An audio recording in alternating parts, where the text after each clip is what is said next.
I think there are people out there, it's a little hard to see. I feel like a rock star up here or something. I'd like to welcome you to the final Lou Douglas lecture of the semester. I'm Linda Tiener, the Executive Director at UFM Community Learning Center. And one of the first things I'd like to do is ask those of you who are way at the back maybe to start moving a little closer so that we can feel a little bit more together, if you would. If you don't, you don't. But if you would like to move a little forward, we would appreciate that. Tonight's lecture culminates a busy week of educational activities here at K-State surrounding fair trade. I'd like to acknowledge the cooperation of Crossroads of ECM, K-State Women's Studies, the Manhattan Mennonite Church, the College of Business Administration, the College of Agriculture, and UFM Community Learning Center Lou Douglas Lectures for the success of the fair trade activities. I hope you all had a chance to visit our fair trade marketplace that was held Tuesday, Wednesday, and Thursday. We had over 200 people purchase items there, and our total gross sales were over $8,000 at that. All the proceeds of that go right back to those fair trade organizations that participated. Nobody at K-State gets anything as a result of that. The Lou Douglas Lecture Series was named for Lou Douglas, who was a distinguished professor of political science at K-State from 1949 to 1977. Lou was widely known for his power to inspire students, faculty, and citizens to institute change. He was also an influential member of the UFM Board of Directors, and at his death, we chose to honor him with this lecture series. Lou was very involved with grassroots organizations in the pursuit of social justice in politics, economics, and foreign policy. His concern was always for the disenfranchised, the excluded, and the poor. So issues like civil rights, racial and economic justice, and international peace were the focus of his areas of interest. So it's in that spirit that the Lou Douglas Lecture Series strives to bring provocative speakers to stimulate discussion and promote original thinking and questioning on perspectives of critical public issues. What I'd like to do now is introduce Cherry Sharp and Meredith Holland, who are two K-State students in the Women's Studies class, Women in Global Social Change. They're going to do a creative presentation to help us understand fair trade issues using a common theme, chocolate. And then they'll be introducing our speaker. So ladies, would you like to come forward?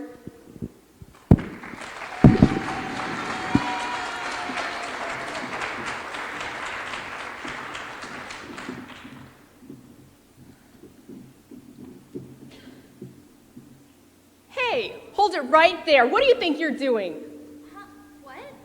I'm just eating a chocolate bar. Do you want some or something? Ew, no, I don't want that evil consumer chocolate bar. Why would I want to eat that crap when I could be eating this organic, equal exchange, fairly trade chocolate bar? What's an organic, equal exchange, fairly traded chocolate bar? Well, it's a rich chocolate bar that has been crafted with the best cocoa from the Dominican Republic and Peru. Equal Exchange works with small worker cooperatives who cultivate this cocoa using only environmentally sustainable methods. By choosing Equal Exchange, fairly traded products, you help to provide small farmers the resources and opportunities that they need to better their futures for families and communities. Yeah, I guess I can't say this about this chocolate bar. So, where do I get an Equal Exchange chocolate bar? Well, you can have this one, but if you want more for your friends or for your family members, you should probably ask Rink Dickinson how to get them. Rink is the co-founder and co-director of Equal Exchange. He first grew a passion for organic foods in the early 1980s when he worked for a New England food co-op. He and two other guys that worked there got together and decided to build Equal Exchange so that there was an organization that not only balanced interests of farmers and workers, but also the consumer, like yourself. Yeah, and it says here that he's our Lou Douglas speaker for tonight. Oh. So I'm sure he's waiting for us to wrap this up, so let's give him a big hand and please welcome Rink Dickinson.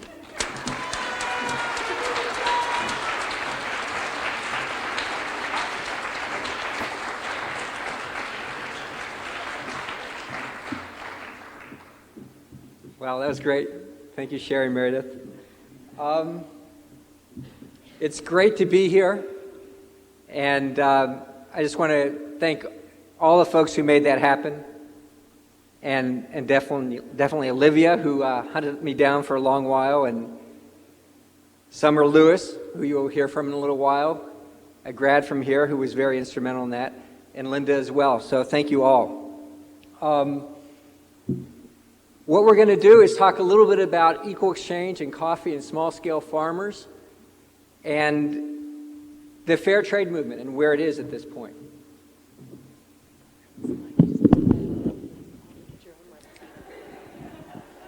Thanks.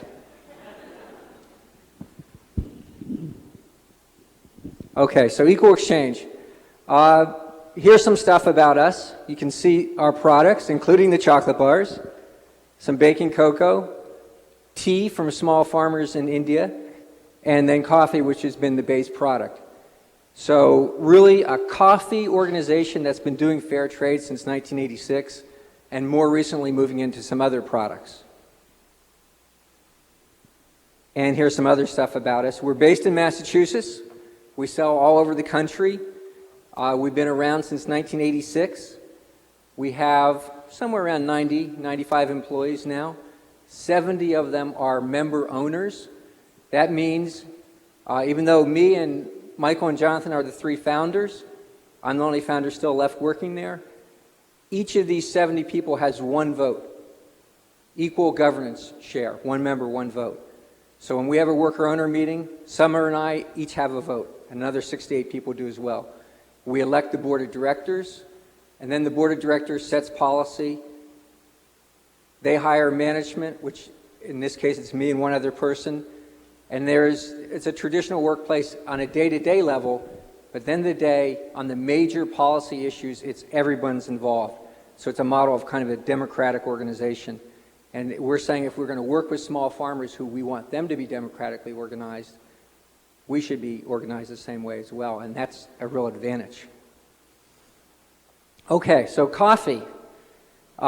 This is coffee land, and you can see you're talking very isolated regions, beautiful countryside, usually dirt roads, hours from the nearest good-sized town, and maybe another 6 hours from a major city. Here's some different co-ops we trade with, talking about some of their products. You can see Tanzania, they're actually doing the first stage of the processing. Those red beans are actually the coffee that you pick off the tree. It's called a cherry or a grape, and it's basically like a fruit. Almost looks like a cranberry. You pull it off the tree, and then you have to break into that fruit to get to two beans that are inside there.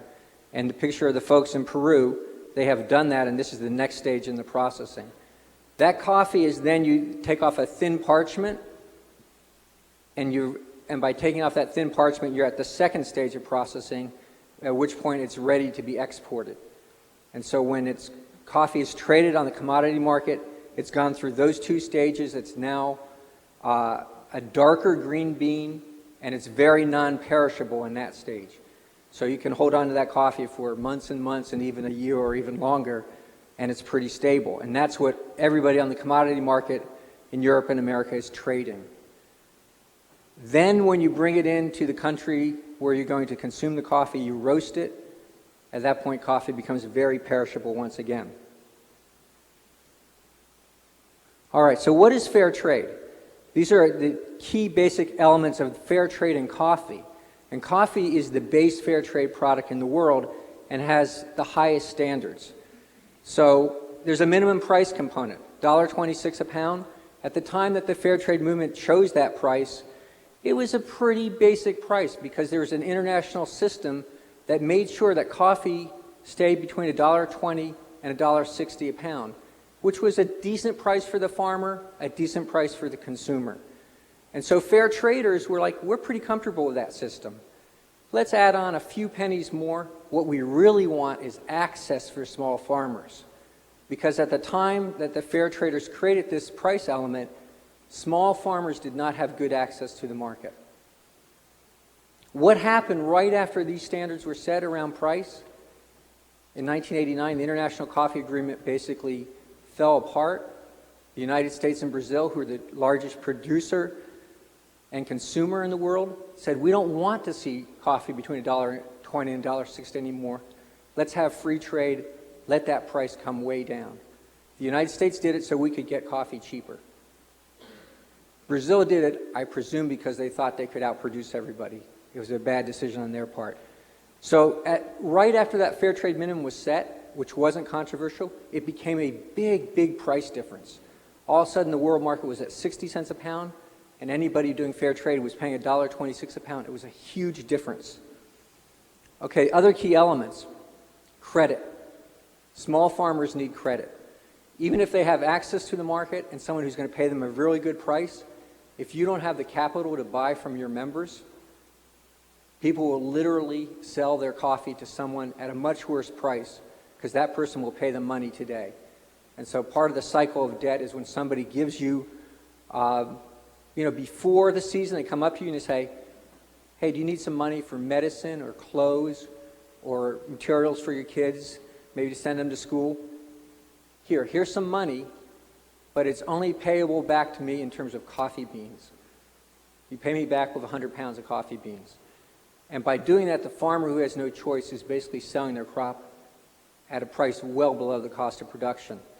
And so the credit piece is instrumental if you're going to try to change how trade actually happens to small farmers on the ground. Buy from small-scale farmers who are organized in cooperatives, democratically organized cooperatives. So just as I said, we're a democratic cooperative. The farmers we trade with are democratically organized. And then long-term relationships.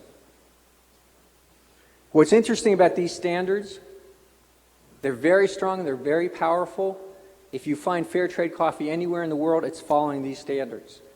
That's a great thing. So whether you're seeing fair trade from, some of the friends we're going to see in a little while, McDonald's or whoever, that's a great thing. When you see fair trade coffee from them, it's on these standards. When you move to other products, the fair trade standards are getting weaker and weaker.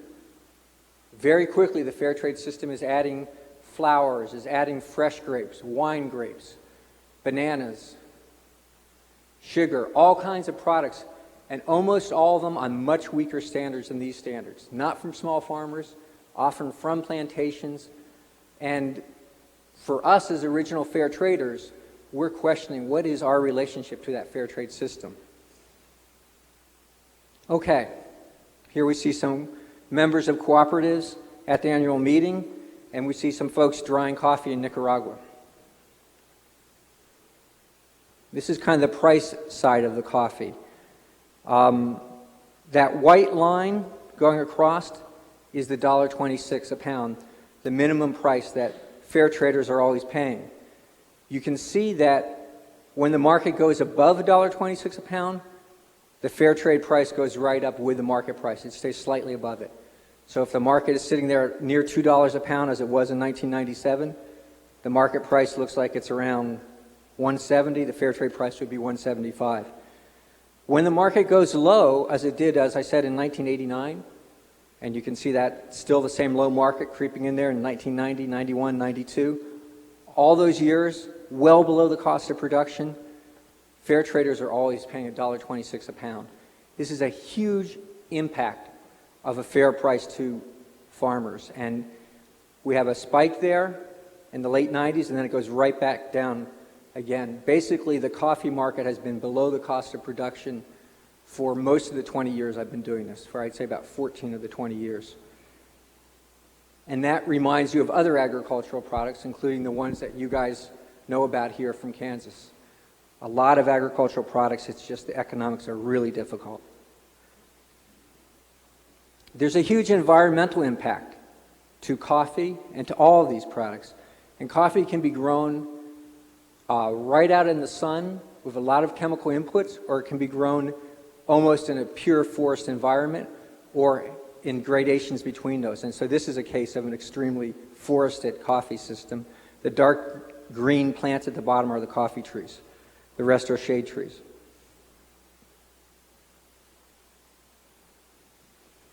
So This is what equal exchange has done here, these numbers.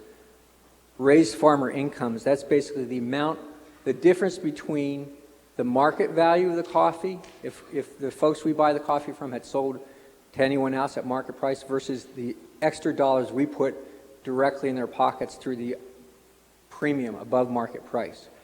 So in 2004, 1.6 million, in 2003, 2.2 million. At that time, our sales were in the, well, say 15 million range.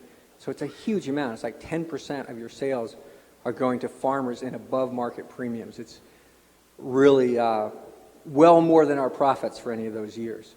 It's just a pretty wild economic model that any traditional business just would never do. The credit side, $1 million in credit to those same producers. Buying from 30 farmer cooperatives around the world, and then by doing that, you have other positive impacts. If you have people in organized communities who are working on their coffee production, and you support those institutions, they can solve other problems as well. Okay, so here's some more stuff on us. 20 years old, annual growth every year of averaging at 30% a year. Profitable, this says 16 of the last 17 years.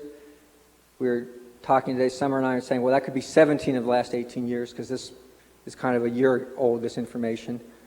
And if you think of a brand being the essence of fair trade, we think that we're the strongest brand in the U.S. for that. This is kind of a chart of sales in the last 15 years, leaving out 05. 05 would have come in right above $20 million, so it'd be the very top of the graph there. A lot of hard work in those early years. I mean, the first several years, it was really, really hard. You're not even seeing them on this chart because this is starting in 1990. But the first year, we sold $100,000 worth of product. So to go from 100,000 to 20 million, it's been a pretty amazing process for me and for the other folks who've been part of that. So here we go. Small little entrepreneurial social venture with a social mission saying we think consumers will care. If you give consumers information, consumers actually would want to see their dollar go to the actual farmer. That's why we started this organization in 1986. And we did that for, the first couple years. We lost money every year. Salaries were $7,000 a year for the three of us who were founders. We lost $30,000 that first year, right? So you have sales of $100,000, a loss of $30,000, salaries that are ridiculously low, and you're out there trying to convince people that maybe this model could work. First couple years were very, very rough. By year 3, we kind of hit basically break even. And then from then on, it's like, okay, equal exchange is slightly viable on some small little scale, but there are a good 10 years of trying to convince enough people that this could work. I mean, if you talk to us in these early years, it was just a handful of people who cared about these issues. So what happened in the late 90s, all of a sudden, because fair trade was getting more mainstream in Europe, and then in Canada a little bit, and because equal exchange grew every year, all those years of growing 30%, we started to take market share from people. We were a meaningful coffee competitor to, medium-sized regional coffee companies. When you're at, $5 and $10 million, and you're out there and your products are out there and people are putting out your message, other people begin to take notice. And look what happened. Here's the hugest people in the coffee industry endorsing the fair trade vision, like 3-4 years ago. McDonald's. Could I ever imagine McDonald's would do fair trade? Do you know how crazy that is to me? Starbucks, that was crazy too. I can remember when Jonathan's like, well, Starbucks could do fair trade. No, that will never happen, Jonathan. Don't even think about that. And Dunkin' Donuts, I have to say, they did it in a way that was fairly decent, because for years, like when they did it on their espresso drinks, and they didn't tell anybody they did it. And in a way, I actually felt a little better about that than the people who were doing it on a small amount of their business, but putting out the big, we're doing a great job around fair trade. I think Dunkin' Donuts kind of did it in a quiet way, and I kind of respected that. So in a way, this is like, this could never happen. How could you, how could you have this crazy idea, try to organize yourself, not know anything about business, sort of survive for a while, build up a market. All along, we wanted other people to follow the model, and all of a sudden, these guys follow the model, right? So this is great. This is amazing. Everything really worked, right?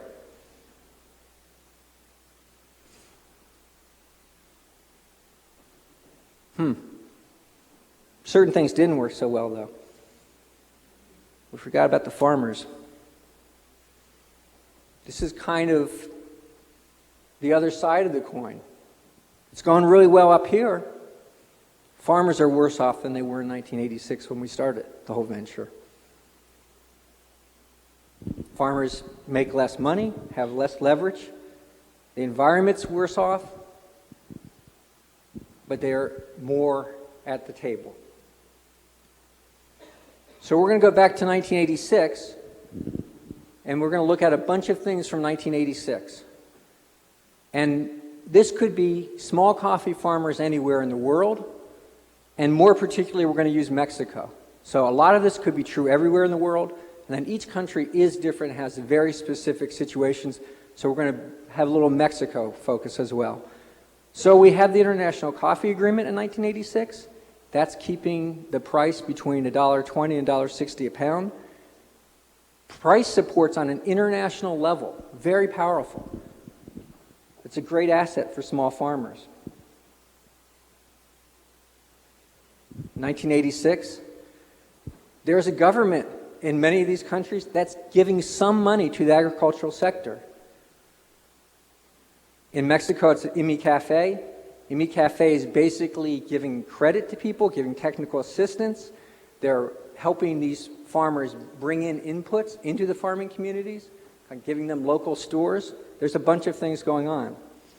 Credit from Ban Royal, and on the negative side, there's still what is called the coyote system.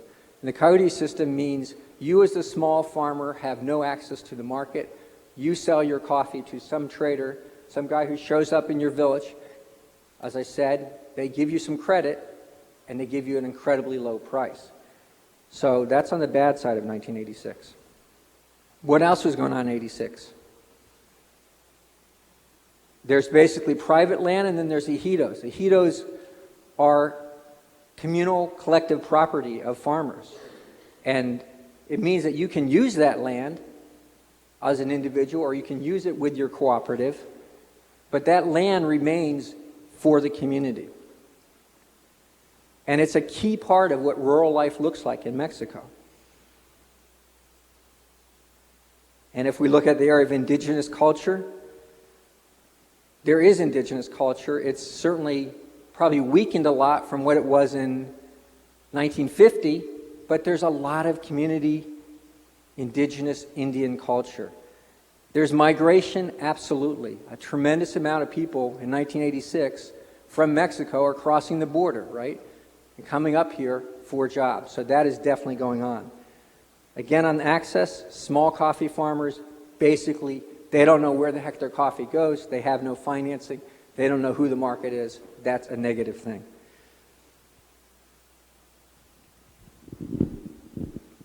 All right, so let's go to 2006. No international coffee agreement. The world governments are saying coffee no longer important. We don't care about small farmers. Why did they care in the first place? They cared because they wanted to keep the world kind of stable. It's kind of, let's fight communism by making sure people can stay on the land and grow coffee. So in 1989, this thing is broken up. Basically, the United States government is the key reason. Brazil follows.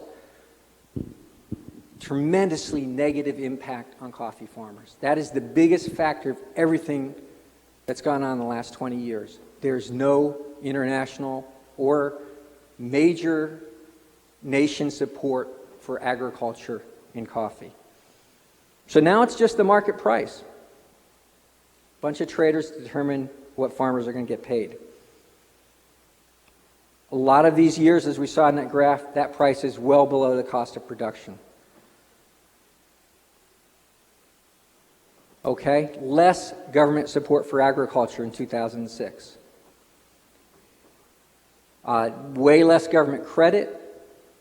All the things that we saw IMI Cafe was doing in Mexico, basically not happening anymore. IMI Cafe, I don't think they exist anymore. If they do nothing. So in Mexico, Chiapas, Oaxaca, go into severe crisis. We have here some coffee farmers have lost 70% of their income between 1989 and 1990. Ban Rural goes bankrupt.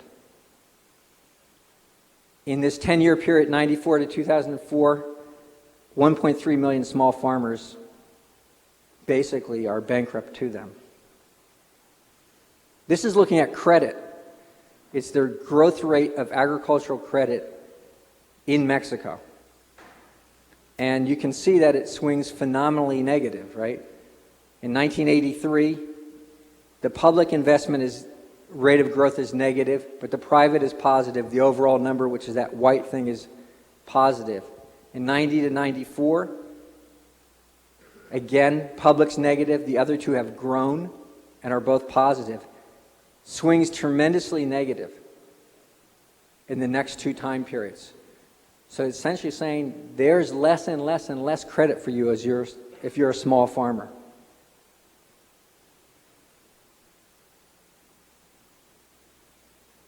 Okay, what else happens in this period that ends in 2006? We have the North American Free Trade Agreement in 1994, and that leads to a bunch of things. One of the biggest things that happens in Mexico is around corn. Corn is really fundamental to the Mexican rural economy, and because there's going to be some version of free trade, just like there's going to be some version of free trade by not supporting coffee farmers, there's going to be some version of free trade between Mexico and the United States to allow the United States to put a bunch of corn into Mexico. So in 93, they're producing all their corn. In 2006, Mexico is the third in the world in corn imports. 78% of Mexico's rice, 56% of its wheat's imported. And that's because they can't compete on a price level with United States corn. And for some folks who are at some workshops earlier today, there's reasons we can produce it that cheap, and partly it's because we subsidize it. So if you're in the rural economy in Mexico, now you've been hit on both sides, right? The corn economy's gotten completely nailed, and the coffee economy, the price went down. What do you think that means if you're in the countryside in Mexico? Well, the good news is at least you're going to pay less for your tortillas, hopefully. But unfortunately, that's not really so true either. Because just because we make corn cheaper doesn't mean that the person who's buying the corn product gets it cheaper. Because there's somebody in the middle who wants to make as much money as they can. And in this case, that pink line is kind of, what do people pay for their tortillas? They pay more for their tortillas now that there's so much American corn and they've lost their rural corn production.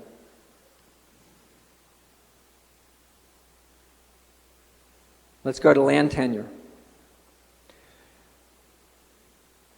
The Mexican Constitution is changed, and the ejido system, that communal property system, is basically put in a space where the ejidos can be broken down. So now you can start selling off the communal lands where before they were untouchable, they're going to remain with the community forever. There's now a market price to start selling off that land. Well, and we put that at the same time that you're making less on your coffee and you can't compete with the corn situation, so there's tremendous pressure to sell. And that's exactly what happens.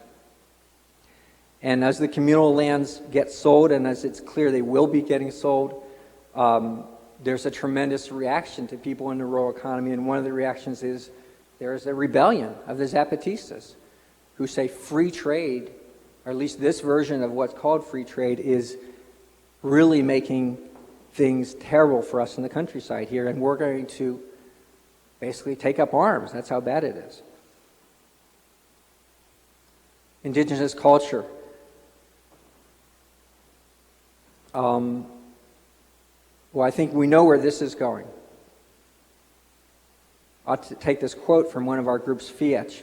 Every day, 6 buses leave this town filled with the community's youth heading north, risking their lives to cross that border in the hopes of making a living.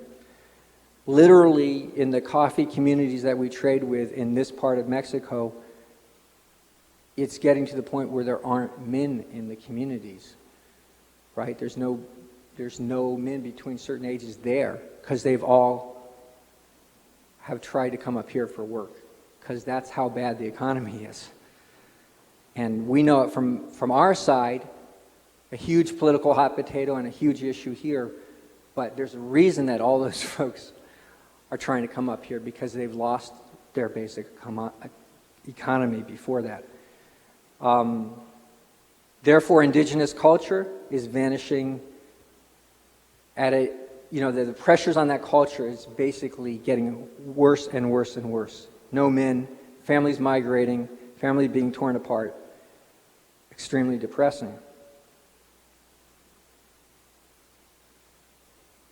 And then that leads to, well, what do we do about that? Let's build a fence at the border to solve this problem. Maybe we could have solved the problem some other way. You can see the connections, like how this problem came to be. And building the fence is probably not the best solution to this problem. So this fence is expected to cost somewhere in the range of $6 billion.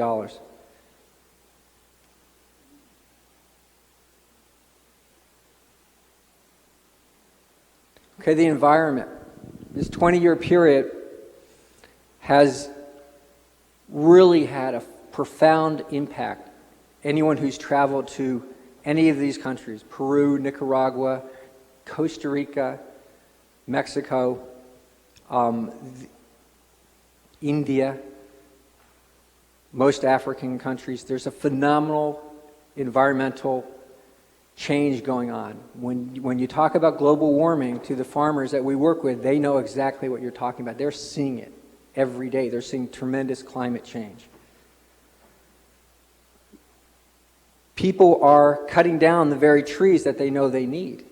There's like this, what do? I need some wood. I'm going to go cut down these trees, but if I do that, it makes the environment worse. Soil's eroding faster. There's drought, loss of drinking water. You can literally, when I was in Darjeeling about a year and a half ago, you could literally just see where deforestation was leading to exactly these things: soil erosion and loss of drinking water and loss of water supply. There's also something about, just like with Katrina, that's going on all throughout the world, right? And there's a lot of people who believe there's more and more impact to natural disasters. And whenever you have a natural disaster in any of these countries, it has tremendously more damage than it does here, because people have less, there's no resources, and one hurricane that wouldn't do much damage here, it'd just be a tremendous amount of rain and some floods and some problems, down there can do huge damage. Hurricane Stan in 2005, hundreds of thousands homeless, over 1,000 dead, billions of dollars of economic destruction. And this is directly, in my mind, due to this environmental degradation. This is some of the impact of Stan.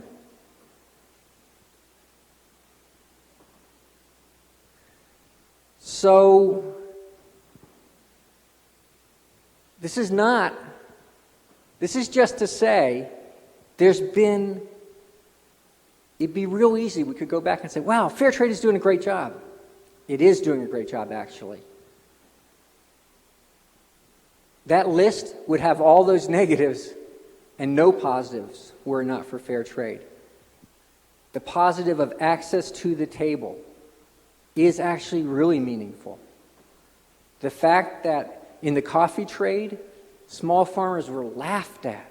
They weren't even laughed at 10 years ago. They were ignored.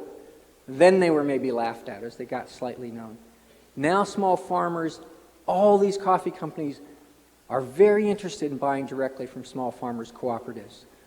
If you look at Cup of Excellence, which is like an international jury for what's the best coffee in Nicaragua, or it goes country to country, it moves around. Small farmers are usually winning like 5 of the top 10 coffees will be from small farmers. So they've gotten a huge benefit from having that access. So we're giving you all those negatives just so you realize how hard their lives are. And it makes sense, right? You think about what's going on in the Kansas rural economy. I know a lot less about that, but I'm assuming it's pretty difficult out there if you're a Kansas farmer.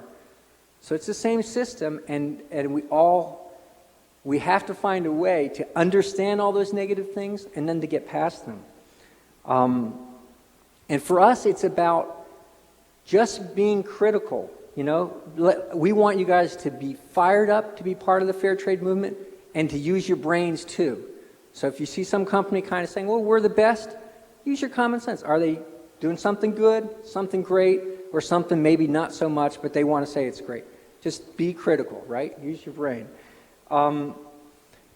When you get the chance to get involved in these issues, you meet some incredible people who are dedicated to changing all these issues.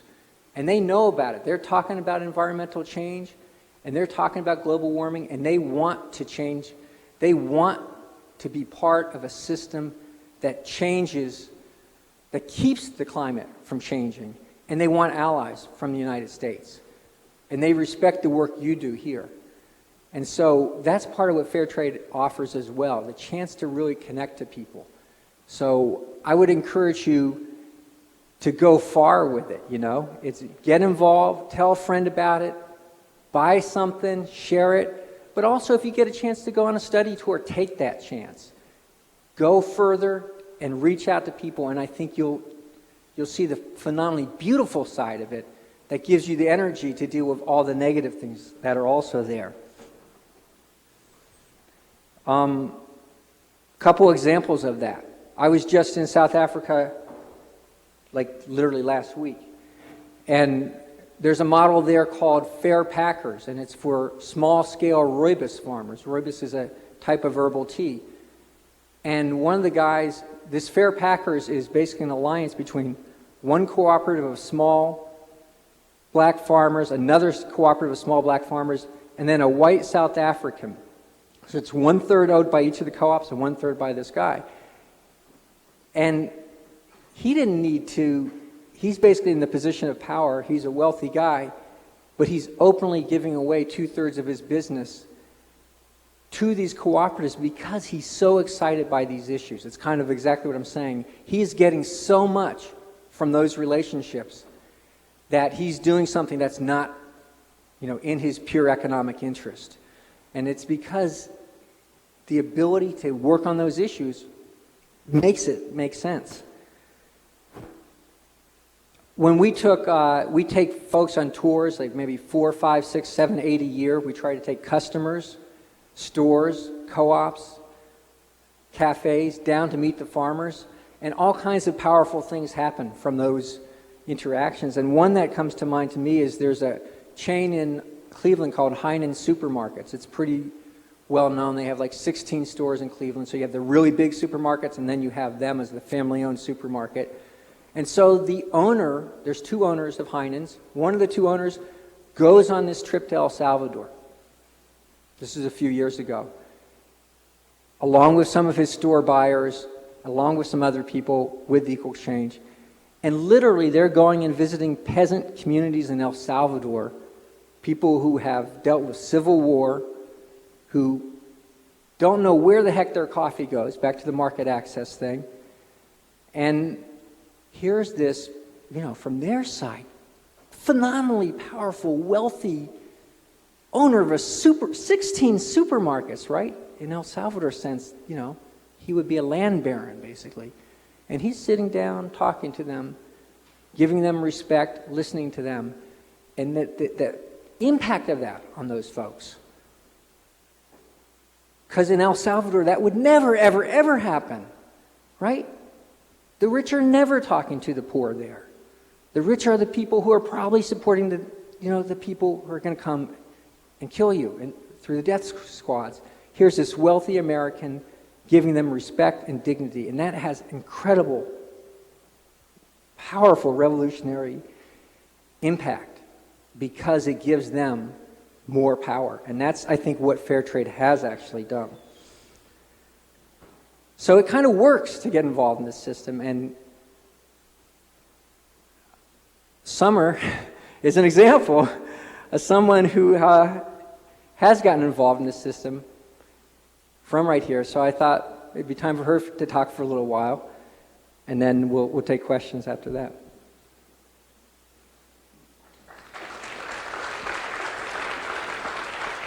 Do I have to hold this thing? Wow. Hi. So, I'm going to try this.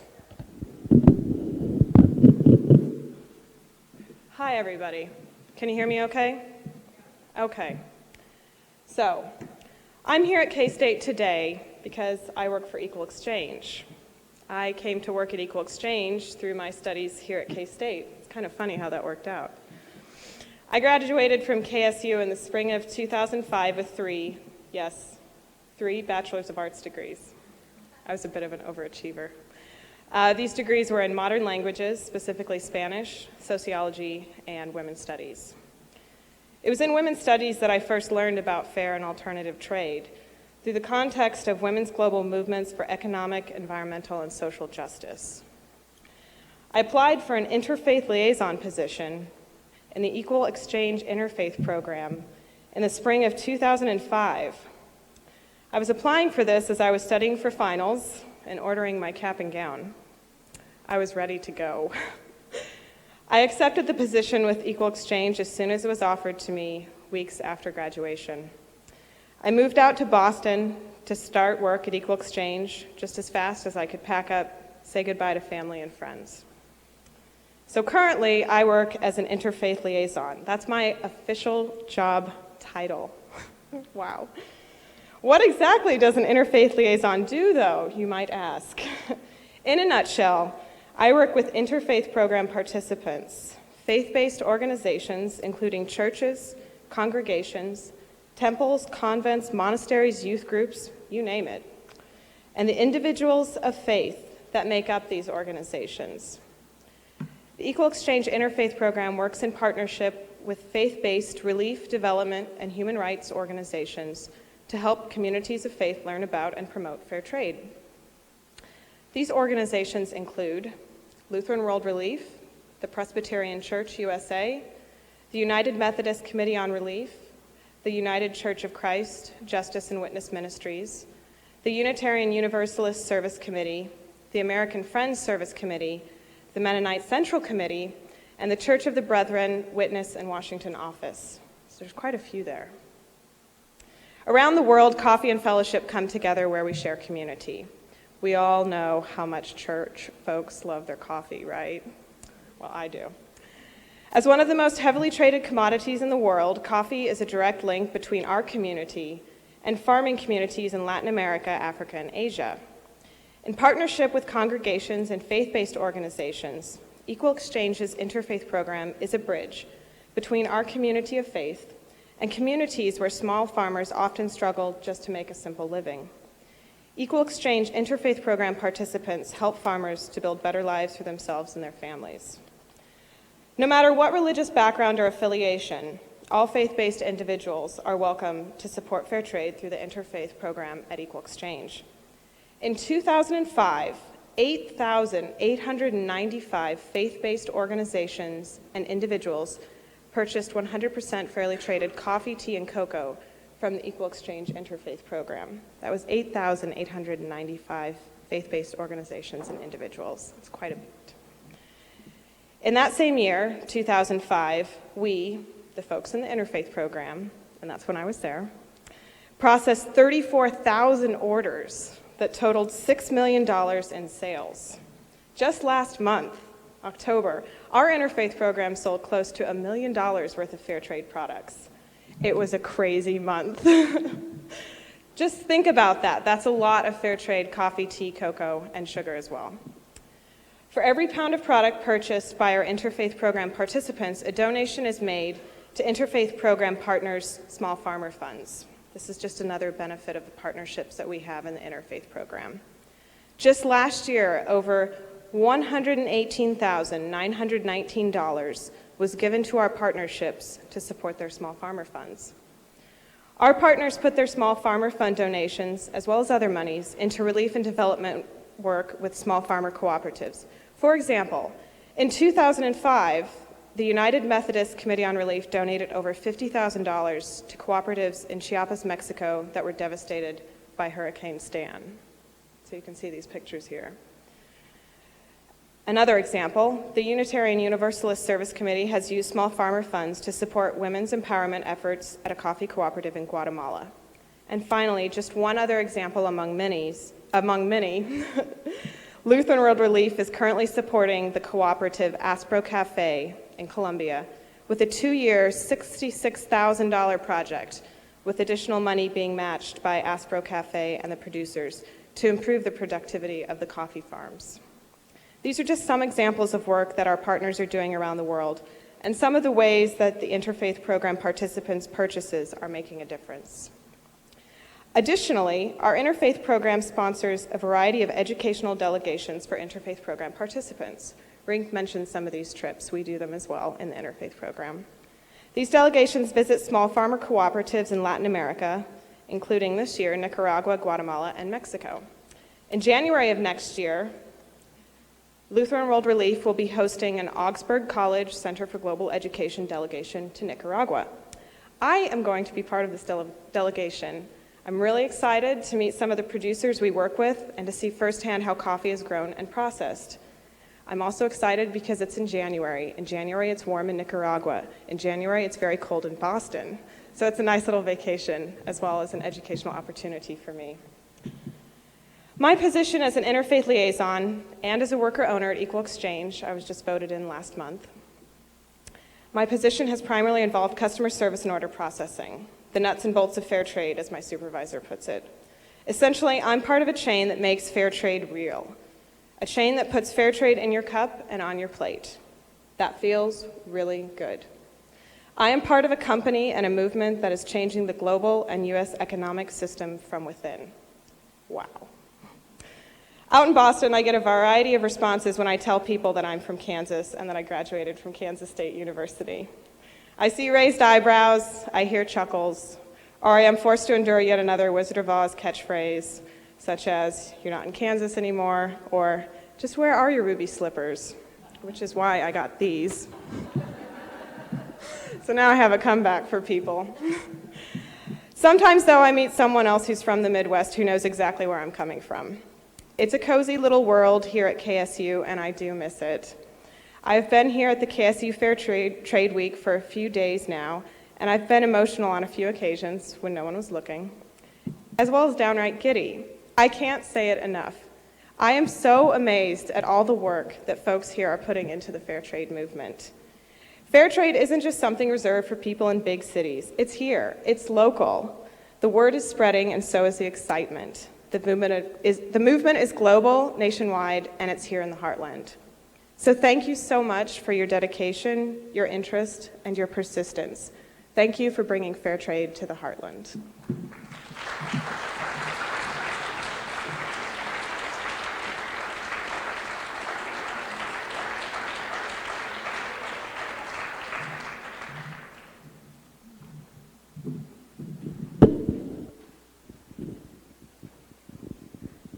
Okay, you guys are up.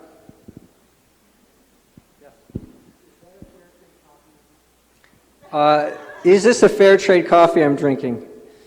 Yes, we believe it is. It's not a fair trade brand, I don't think. Yes.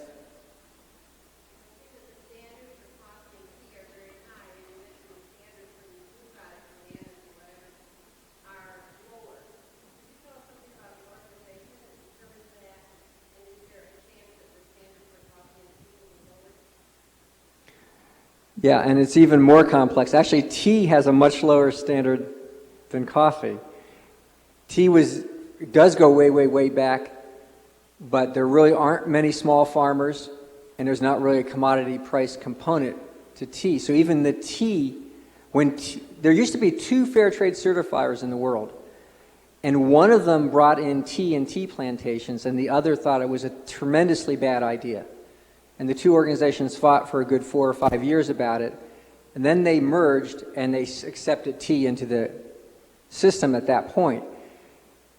Because of that, which was plantations being allowed into the fair trade system, it opened a big opportunity to allow plantations and all kinds of other things. So the international organization is called Fair Trade Labeling Organization, and they set all these standards. Small farmers are on the board of that organization but don't have a controlling share. They have maybe 30–40% of the votes. Traders are on the board, both commercial, and there's a reserved space for fair traders like ourselves. And then it's the leaders of each country's fair trade marketing organization. So in the United States, it's Transfair America, Transfair USA. In Canada, it's Transfair Canada. In Holland, it's Max Havelaar Holland. Some number of those national groups are the dominant share of the board, and they basically set the direction. And so from our perspective, some of those national organizations have lost the way and basically are saying, let's bring in a bunch of products because we have supermarkets who want them. And I would say we just might differ with them too. We might have a different opinion about what a fair trade standard should be, as opposed to sometimes they're lowering the standards and sometimes we might just have a different opinion.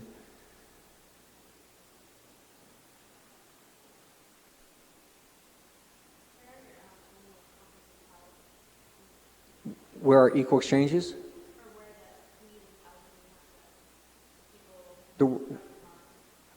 Like when we meet farmers, where do we do it? There's a bunch of forums where we would meet farmers. The fair trade forums, like the flow forums, we could meet them there. We just had a 20th anniversary. We invite a lot of people to that. There's a Specialty Coffee Association of America, so all of them would be there. We would talk to them there. We go and visit ourselves as well.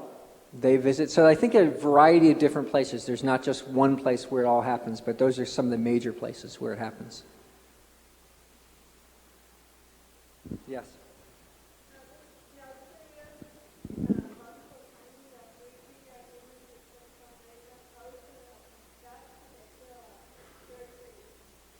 How does a free trade agreement in Central America affect fair trade?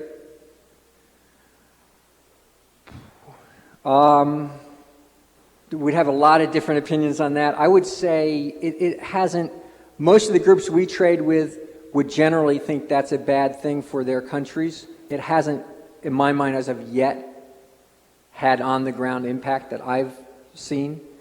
But generally, the farmer groups would not think that's the right direction to go. I think in the case of Mexico, we can see the dramatic impact of that one.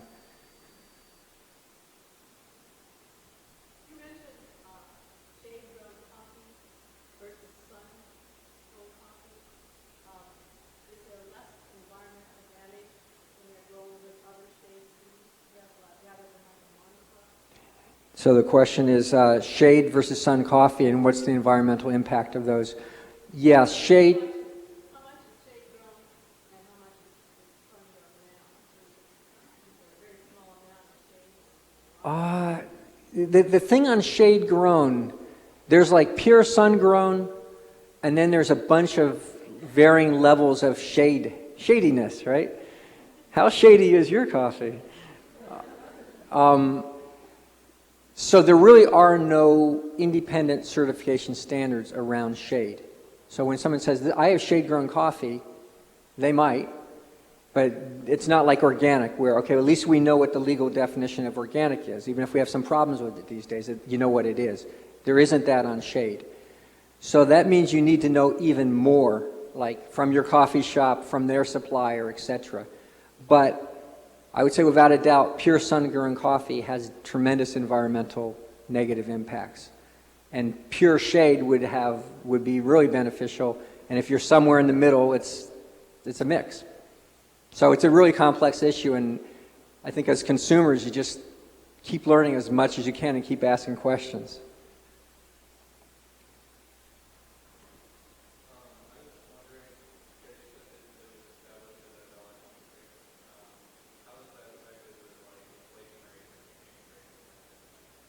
So the $1.26 a pound price for coffee, what's the impact of inflation? How is that factored in? Has not been factored in. It's the same $1.26 that was there in 1989. It's still the same number. So obviously there's a huge problem there. If you take inflation into effect, that price should now be $2 a pound. So even the fair trade system paying these above market prices is not allowing farmers just to remain even. There is a movement from some of the small coffee farmers asking the Fair Trade Fair Trade Labeling Organization, to raise the price to something in the neighborhood of $1.70 a pound. That's just being worked on right now. So it's a big problem.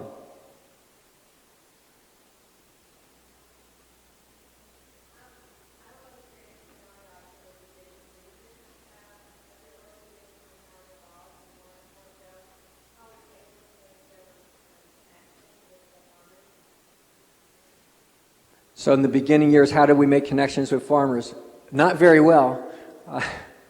We really didn't know who we were trying to trade with in the early years. Like, we knew we wanted to work with small farmers, but how do you find these guys, right? It was a serious dilemma. We initially bought from fair trade organizations, one in particular out of Holland, and they were buying. So we were buying from Holland, who was buying from somewhere, actually. I'll make it even more dubious. Like Nicaragua, we were buying Nicaraguan coffee. The Nicaraguan coffee didn't all come from small farmers. Some of it was from plantations, some of it was from state farms, some was from small farmers. There's no way to tell which was which. Somewhere around 3 years in, we got more ability to buy direct, and we started roasting the coffee in Canada at that point. Remember, at this time, this is Nicaraguan coffee. There's a trade embargo on Nicaragua. You can't roast it in the United States if you want to, making it more complex. Yeah, an embargoed product is your first product. How did it... So slowly, we started making some connections. Somewhere around year 4 or 5, this network, because of the fair trade system and those standards that happened in 1989, there's a forum for all these forces to unify, and it became much easier to find cooperatives. So by year 4 and 5, there was probably 50 groups we could buy from, whereas in year 1, literally there was no one there. So it took a while. Yes?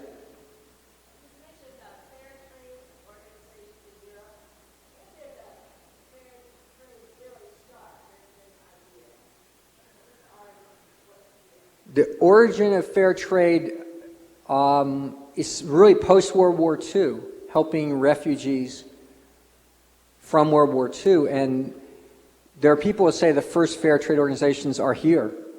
SERVE and 10,000 Villages go back as far as like 2 or 3 organizations in Europe. So there's maybe 4, 5, 6 organizations in the world, and the U.S. is actually in the forefront. And they get involved in things like self-employment and creating handicrafts. And so that's why handicrafts are kind of the base product of fair trade. And then more like around, the 70s, you start having people trading in food.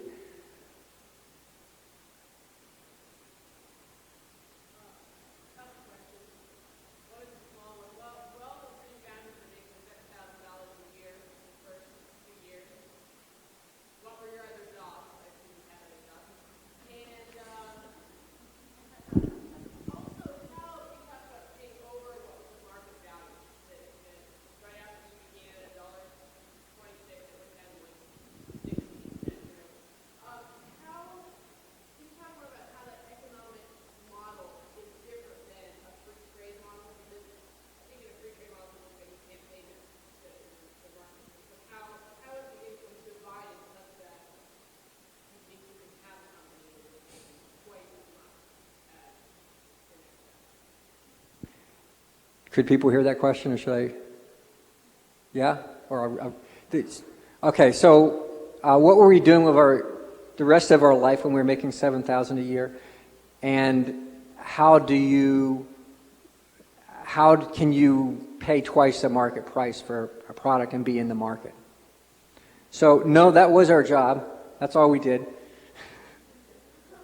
It was, 20 years ago, right? It was pretty difficult to pay that much more. And I think we asked ourselves that question, how the heck can we do this? I can remember 1994, if you remember that graph, we could go back to it. Basically, you have, from 89 to 94 is called the crisis. It's this 60 cents a pound market. Farmers are getting starved off the land. We're paying these fair trade prices. And in 1994, we had a unanimous decision of all worker owners that we would no longer pay the fair trade premium. We couldn't pay $1.26 a pound. We all looked at each other. We knew everything was going right in our organization. We were lean, we were mean, we were efficient, we were good at sales, we were growing, and we were about to lose money in 94, right? And so literally the entire board and the entire worker owner body said, that's it, we're not going to pay $1.26 a pound anymore. We won't go to market price. We'll go to $1 a pound or 95 cents a pound. And we literally communicated to all of our farmers, cooperatives, we're not doing the $1.26 anymore. I remember one group was very upset and said, well, we won't sell to you then. The hell with you, right? And what happened? Freeze in Brazil. So just as we're making that decision, boom! Coffee market goes to $2 a pound, and we'd never had to do that. So it was really difficult, is the answer. Yes? Yeah, we're kind of a hybrid. So worker, cooperative, for-profit, non-profit, we have elements of all of those. But yes, legally we're a for-profit worker cooperative.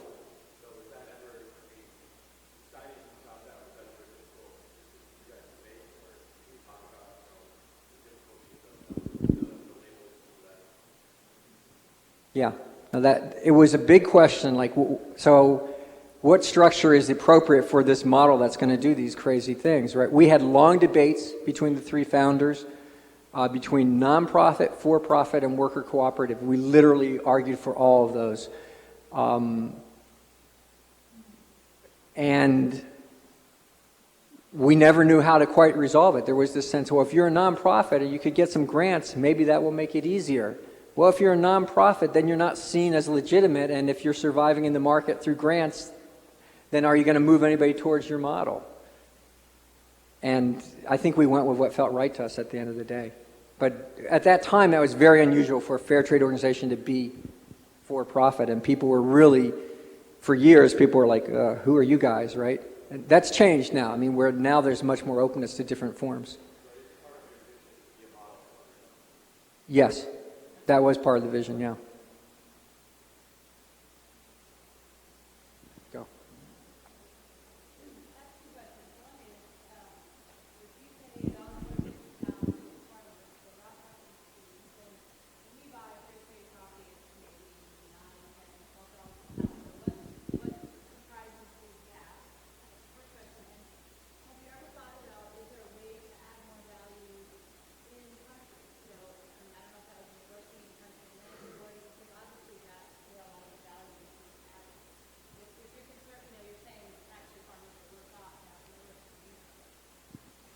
So it's the question of how much of the consumer dollar gets to the farmer in coffee, and what are some other ways to get more value added to farmers. In tea, we do packing in country. So we do packing in India and now in South Africa to get more value added there. I think that's probably a pretty good model. Even at times I wonder, I kind of debate on that.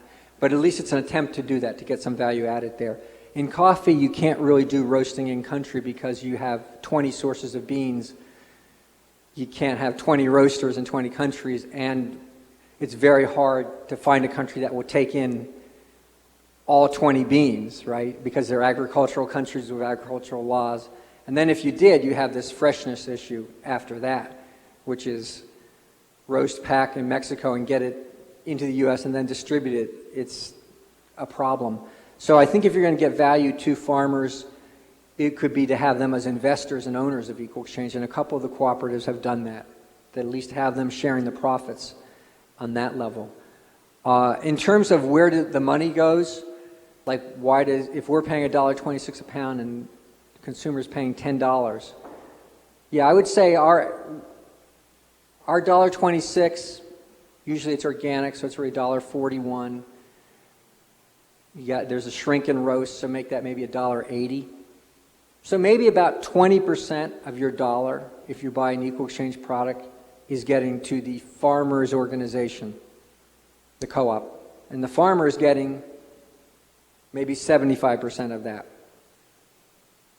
It's because we've been in coffee, we've been able to do these things like pay these high market premiums because everyone else is working on very high margins.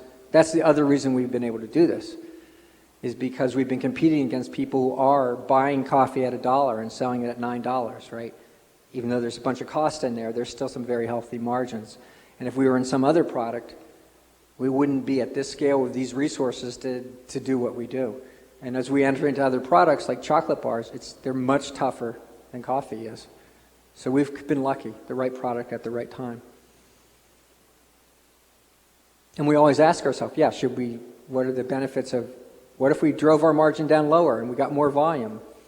Is that a good idea or a bad idea? You know, as a small business, you're always asking, like, what's the right strategy and the right price point? Yes?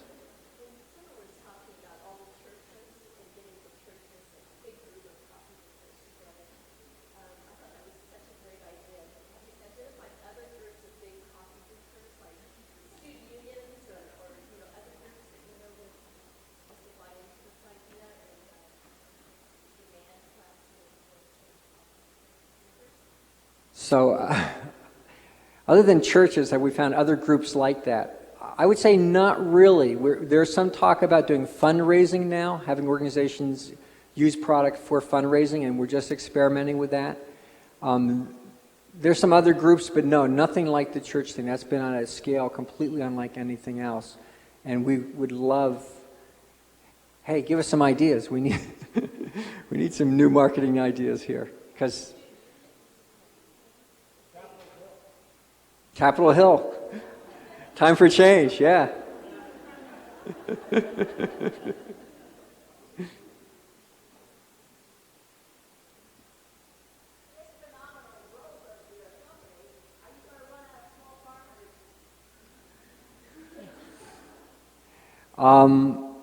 We're not, well, 3 years ago, I would say if you took that whole fair trade movement, we'd always say, you're just never going to run out of supply, period. There's like 20 million small farmers out there. They're not all organized in co-ops or anything like that. So maybe there's 3 or 4 million who are organized. Actually, getting beans now is much tougher than it was 3 or 4 years ago because of McDonald's and Dunkin' Donuts and growth in Europe and growth in Canada. It is actually more of a problem than I ever would have imagined. So I would say if you're talking organic quality coffee, it's beginning to get tight. Coffee in general, there's still a huge amount of small farmer coffee out there. And that's a really interesting question. Does that mean you're going to bring in other small farmers, and does that take 5 years or 10 years? It's a really good question. Yes?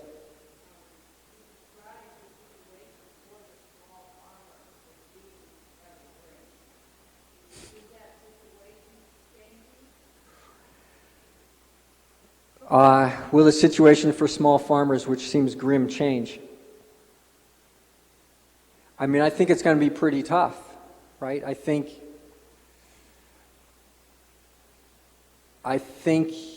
if we do a really good job, we can change it. It has to, like, I think this society would have to get 10 times more organized than it is now to start having the impact that I would want to have on the producers, right? So if you say fair trade's 2% of the coffee trade, what if it was 20%? What if it was a bunch of other products, but not on low standards, but on high standards? I think it could be done, and we just all need to go much, much further than we have thus far. I think we're just scratching at the level of support, and that support has to be done in a way that generates enthusiasm for us and is fun for us. So I think it's a challenge to us. I hope we can do that. The need is there. Yes. Absolutely, they are absolutely leaving. You look at Guatemala or Mexico, that's exactly what's happening. The farmers are leaving, without a doubt. Summer, do you want to do a question or two? Yeah, come on up. Yeah.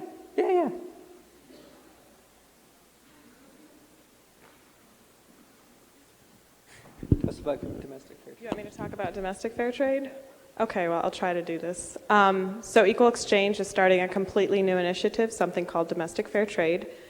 It's a brand new program. Is that what we're calling it? And basically right now, we've got someone working with pecan farmers in Georgia, Federation for Southern Cooperatives. It's a group of primarily African American farmers that have typically been pushed out of the market. We're going to be working with them, and at this point, there's no set rules for domestic fair trade. Fair trade is typically international. So we're kind of forging ahead and I guess trying to write the rules in a way. So we're trying to pay, I'm not sure what the price per pound is going to be. Do you have an exact number? Okay, well that's pecans in Georgia. We're going to have almonds from a cooperative in California, and then cranberries, dried cranberries from Massachusetts. And when are those supposed to be ready? I believe by Christmas, isn't it? Early winter. Okay, early winter. So this is like one of our newest initiatives, and I'm really excited about it. We're adding a whole new product line, but it's also kind of bringing fair trade home in a way and kind of starting this movement here. It'll be really fun to see where that goes. So I just wanted you to talk about it. How to get roped into this. All right, I think we have, one, two more? One final, maybe have a final question. Yeah.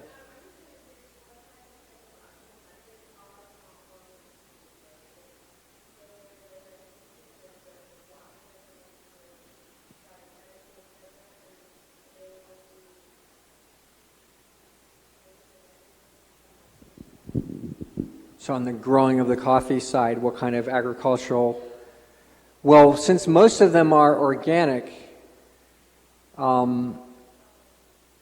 it's kind of, I'd say advanced organic techniques would be the best case scenario, and very primitive organic techniques would be maybe the other half of the time. We do work with some cooperatives that are growing non-organic, right, for a variety of reasons. Like Costa Rica comes to mind. They have very high yields and are very technified, right? Even the small farmer sector. And that makes it hard for them to transition to organic without losing a huge amount of money, which is one of the reasons we keep supporting them. And yeah, in that case, they'd be pretty advanced agriculturally. I would say that there's maybe half are pretty well advanced at an organic technological level, and the other half are just learning, are in that process still. Okay.